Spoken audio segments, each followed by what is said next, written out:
भारत माता की, भारत माता की।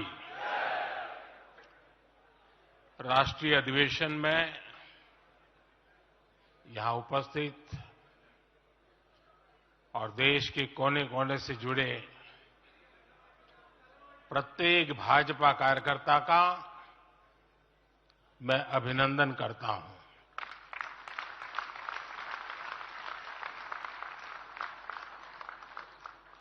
भाजपा का कार्यकर्ता साल के हर दिन 24 घंटे देश की सेवा के लिए कुछ न कुछ करता ही रहता है।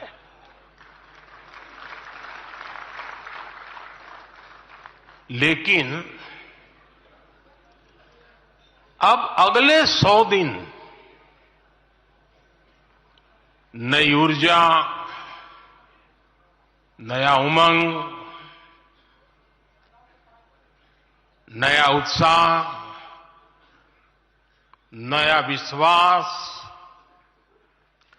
नए जोश के साथ काम करने का है। आज 18 फरवरी है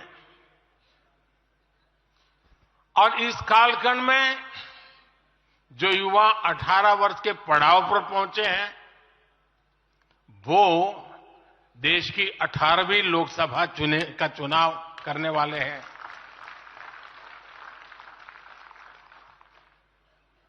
अगले 100 दिन हम सबको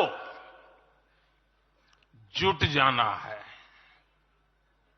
हर नए वोटर तक पहुंचना है, हर लाभार्थी तक पहुंचना है, हर वर्ग, हर समाज, हर पंथ, परंपरा, सब लोगों के पास पहुंचना है।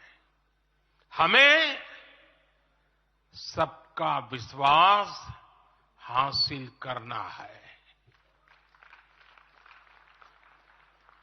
और जब सबका प्रयास होगा तो देश की सेवा के लिए सबसे ज्यादा सीटें भी बीजेपी को ही मिलेगी।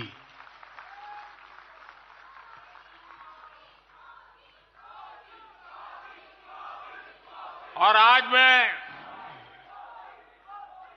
कल मुझे पदाधिकारियों के साथ बैठने का अवसर मिला।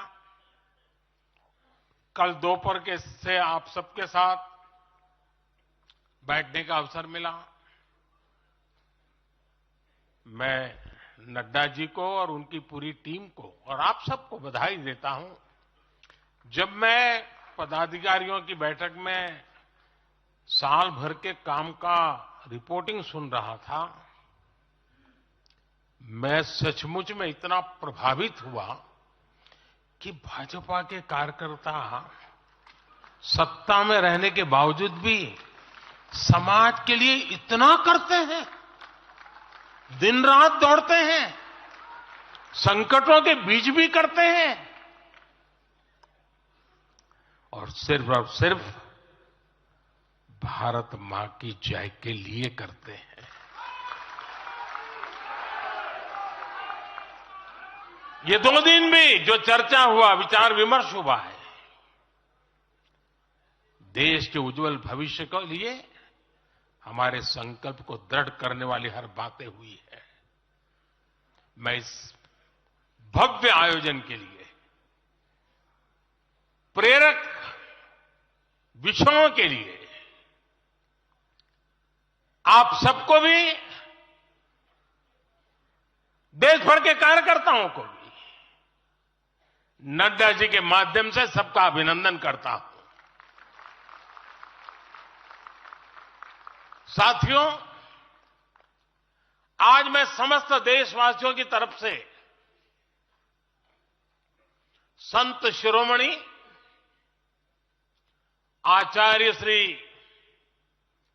108 पूज्य विद्यासागर जी महाराज को श्रद्धापूर्वक, आदरपूर्वक नमन करते हुए श्रद्धांजलि देता हूं। उनके संलेखन समाधिस्थ होने की सूचना मिलने के बाद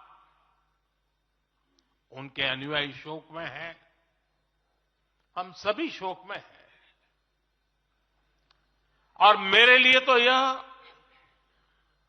एक व्यक्तिगत क्षति जैसा है। वर्षों तक मुझे व्यक्तिगत रूप से अनेक बार उनसे मिलने का, उनके दर्शन करने का, उनके मार्गदर्शन प्राप्त करने का अवसर मिला है।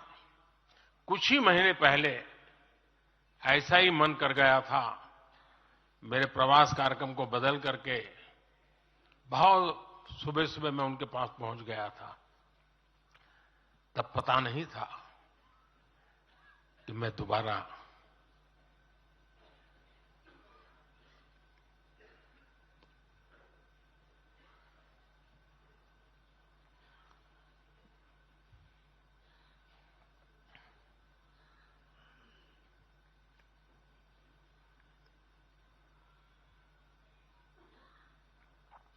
उनके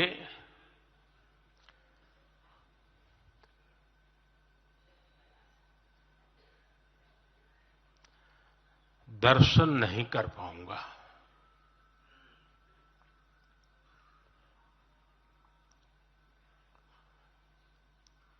ये मेरा सौभाग्य रहा है कि पिछले 50 से भी ज्यादा वर्षों से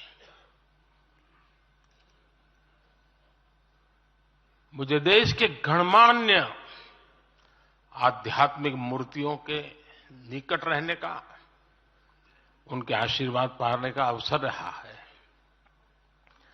और इसलिए मैं उस आध्यात्मिक जगत की उस शक्ति को भलीभांति जानता हूं, समझता हूं, अनुभव करता हूं। आपको सुनकर के आश्चर्य होगा कि वे तो दिगंबर परंपरा से थे। उनका जीवन कैसा होता है हम जानते हैं, लेकिन शायद ही कोई ऐसी महत्वपूर्ण घटना ऐसी नहीं होगी या मेरी तरफ से कुछ महत्वपूर्ण किसी काम में मेरा संबंध आया हो, 24 घंटे के भीतर भीतर उसका एनालिसिस करके मुझे उनका संदेश आता था। यानी कितने जागरूक थे।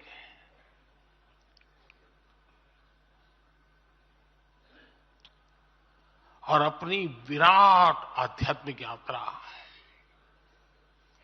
और उसके बाद भी वो हम सबको हमेशा प्रेरणा देते रहे हैं।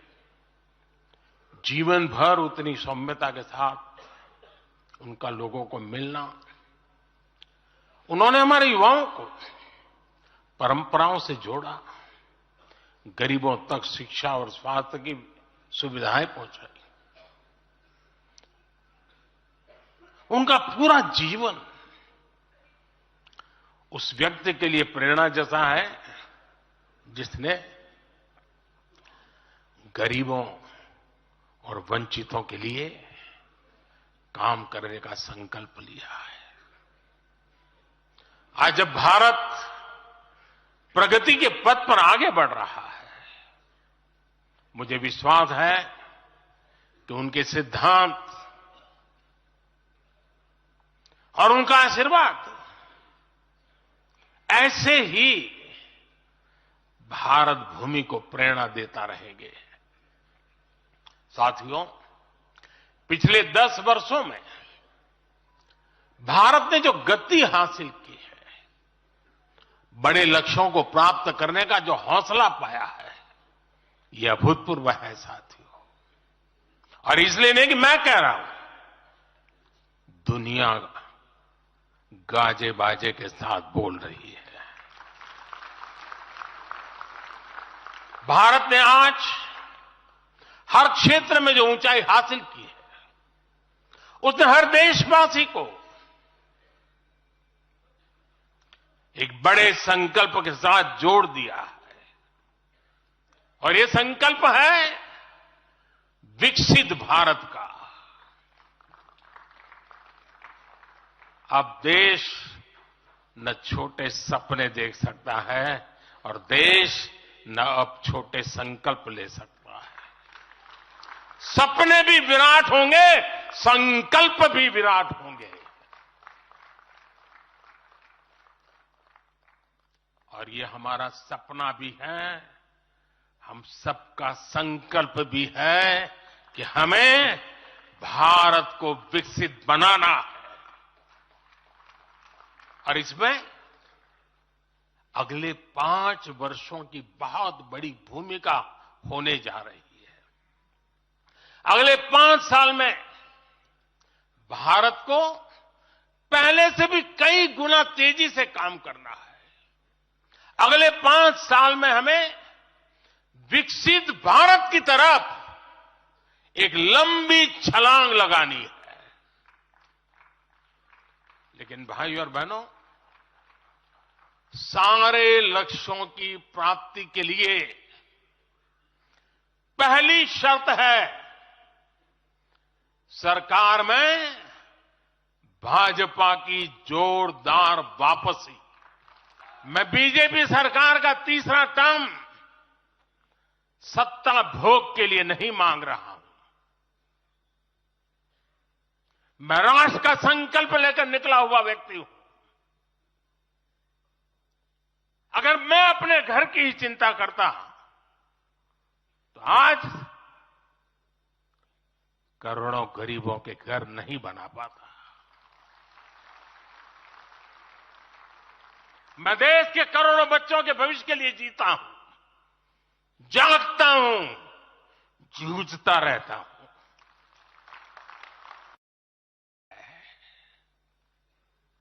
मंजिल तक पहुंचने का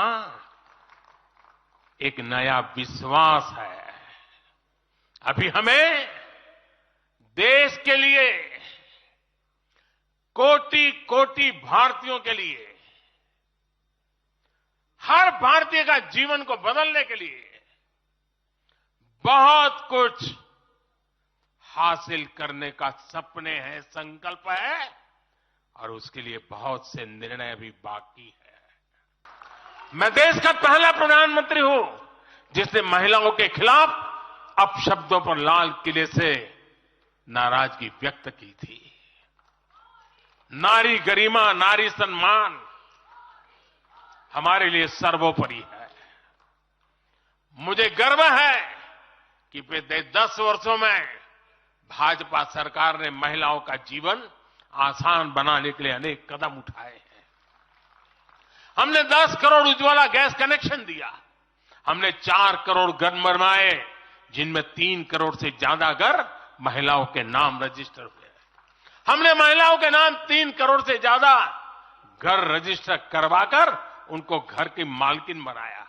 हमने 10 करोड़ परिवारों की बहनों को पहली बार नल से जल दिया। हमने 12 करोड़ परिवारों की बहनों को टॉयलेट दिया। और टॉयलेट वो 4 दीवारी नहीं है, इज्जत घर है। हमने 1 रुपये में सुविधा सैनिटरी पैड्स की योजना शुरू की। हमने 25 करोड़ से ज्यादा महिलाओं के बैंक अकाउंट खोले। हमने 30 करोड़ से अधिक मुद्रा लोन महिला लाभार्थियों को दिए।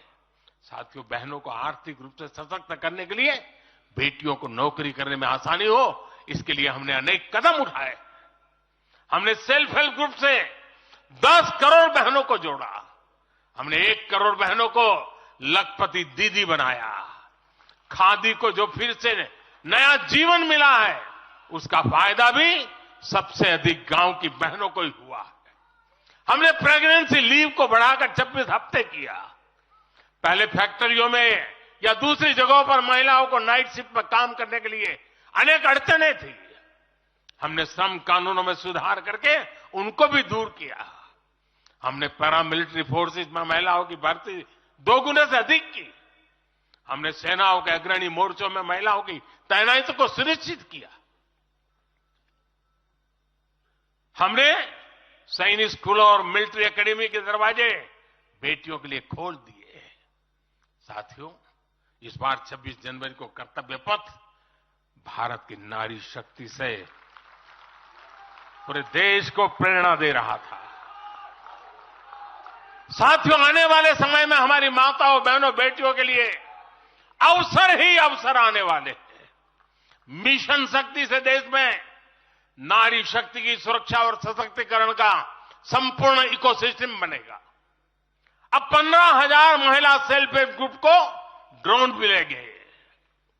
ड्रोन दीदी खेती में वैज्ञानिकता और आधुनिकता लाएगी। अब देश में 3 करोड़ महिलाएं लखपति दीदी बनाई जाएगी।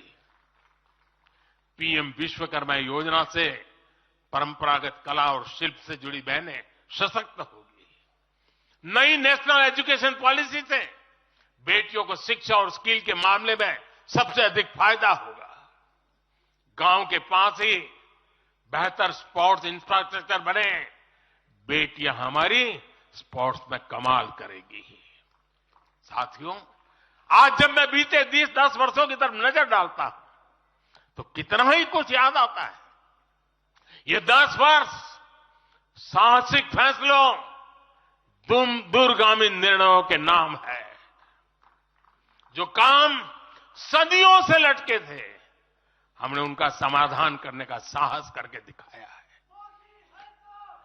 अयोध्या में भव्य राम मंदिर का निर्माण करके हमने 5 सदियों का इंतजार खत्म किया है।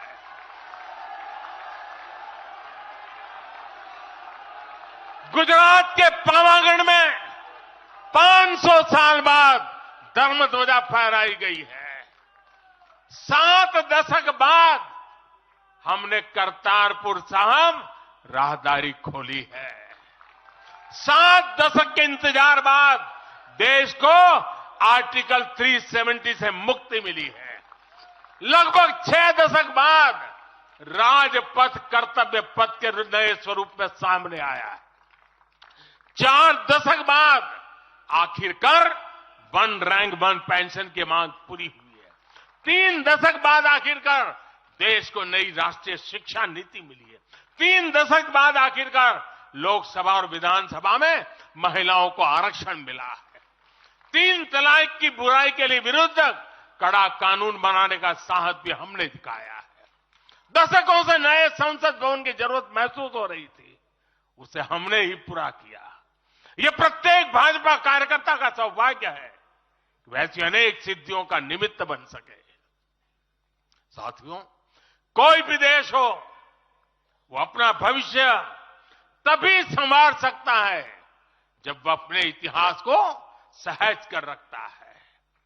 बीते वर्षों में भारत ने अपने इतिहास को सहेजा भी है, संवारा भी है। हमने नेशनल वॉर मेमोरियल का निर्माण किया। हमने राष्ट्रीय पुलिस स्मारक बनाई। हमने अंडमान में नेताजी सुभाष और परमवीर चक्र विजेताओं के नाम पर द्वीपों का नामकरण किया। हमने दांडी में नमक सत्याग्रह का आधुनिक स्मारक का निर्माण किया। हमने बाबा साहब आंबेडकर से जुड़े पंच तीर्थ को विकसित किया। हमने रांची में भगवान बिरसा मुंडा की स्मृति में म्यूजियम बनाया। सरदार पटेल को समर्पित स्टैच्यू ऑफ यूनिटी हमारे कार्यकाल में बनी। 31 अक्टूबर को राष्ट्रीय एकता दिवस हमारी सरकार ने घोषित किया। 15 नवंबर को जनजातीय गौरव दिवस के रूप में घोषित करने का अवसर हमें मिला। 14 अगस्त को विभाजन विभीषिका दिवस के रूप में याद करने का निर्णय हमारी सरकार ने लिया। 26 दिसंबर को हमने साहिबजादों की स्मृति में वीर बाल दिवस घोषित किया। 26 नवंबर को संविधान दिवस घोषित करने का फैसला भी हमारी सरकार ने किया और 21 जून को संयुक्त राष्ट्र ने इंटरनेशनल योगा डे भी हमारी ही सरकार के प्रयासों से घोषित किया। साथियों, विपक्ष के हमारे दल भले ही योजनाओं को पूरा करना न जानते हो, लेकिन झूठे वादे करने में इनका कोई जवाब नहीं रहा है। बावजूद इसके आज एक वायदा करने से ये सारे राजनीतिक दल घबराते हैं। भी राजनीतिक दल के मुंह से नहीं सुना होगा आपने। जो वायदा हम कर रहे हैं ना, इसका जिक्र तक करने का उनमें सामर्थ्य नहीं है। हम G20 करते हैं तो भी देश के कोने कोने में जाकर के करते हैं। हम विश्व के मेहमान आते हैं तो दिल्ली को ही देश नहीं मानते, हम हर राज्य में लेकर के जाते हैं। हमारे राजभवनों में हर राज्यों के स्थापना दिवस मनाए जाते हैं। कोई भी राज्य भवन होगा, नागालैंड का भी वहां स्थापना दिवस मनाया जाएगा और गुजरात का भी मनाया जाएगा, महाराष्ट्र का भी मनाया जाएगा, गोवा का भी मनाया जाएगा। हर राजभवन में राष्ट्रीय एकता का एक प्रकार से उत्सव बना दिया जाता है। हम अपनी विविधता को सेलिब्रेट करते हैं। एक भारत श्रेष्ठ भारत की भावना हमारे दिल के बहुत करीब है। इसे मजबूत बनाने के लिए हम काम करते हैं। साथियों, एक भारत श्रेष्ठ भारत की भावना हमारी गवर्नेंस में भी दिखाती है। हर क्षेत्र के विकास पर हमारा पूरा फोकस है। नॉर्थ ईस्ट का उदाहरण आपके सामने है। पहले की सरकारों में नॉर्थ ईस्ट को पूरी तरह अनदेखा कर दिया गया, क्योंकि पार्लियामेंट की सीटें कम है, उनका इंटरेस्ट ही नहीं था। हम वोट और सीटों के हिसाब से काम नहीं करते। मेरे लिए तो मेरे देश का हर कोना